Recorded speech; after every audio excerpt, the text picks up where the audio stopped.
Good morning, I'm Brian Yampolsky. I'm Joe Ashton. And we are the co-owners of Orion Mortgage, and this is the Inside Track. And today's topic is Harp 2.0. It's here. It started just this week. But you need to know a couple of things about it.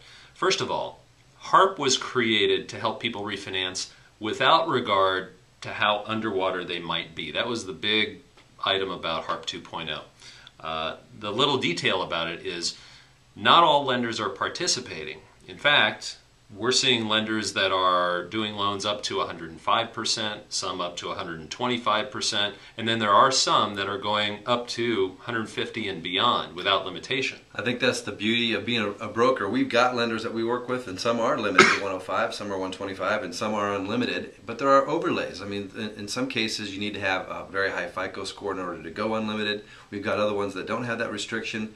The point is, if you or a client of yours is out there and saying that they can't get this Harp loan because they're talking to somebody and they can't get it, have them call us, because there's a pretty good possibility that we still might be able to help them. Now, another part about refinancing that everybody asks us about is, what are rates doing? And just last week, for the first time in months, we saw rates start to tick up. They they went from the high 3s up into the above 4 range. And everybody freaked out. Yeah. So I just want to remind everybody that's watching this video, there was a time when rates were as high as 7.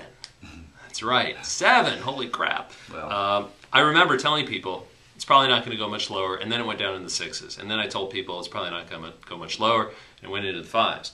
I told them the same thing, it went to the 4s. I told them the same thing, it went to the 3s. So I'm going to quit telling people that.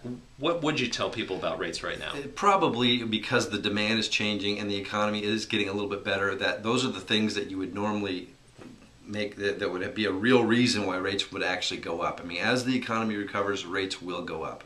And as more lenders as the demand for all this housing, which is very high right now, as it gets greater, some lenders just artificially raise their rates to slow the tide of applications. That's right. We get calls from people telling us that they called their bank, which is probably one of the big 4 commercial banks, and they're being quoted rates of 5 1/4, and we're seeing it's crazy 4. So it's a huge difference there. The point is, Harp 2.0 is here. We need to talk to a client in order to figure out where they fit into that program, and in some cases we're just helping people figure out how they can fit into it eventually. And so we're already helping people get on the right course. So if you got a friend or a family member that needs to ask us questions, call the number on the screen, or you can email us at the email address on the screen. And as always, thank you for your referrals, and thanks for watching. Thanks for watching.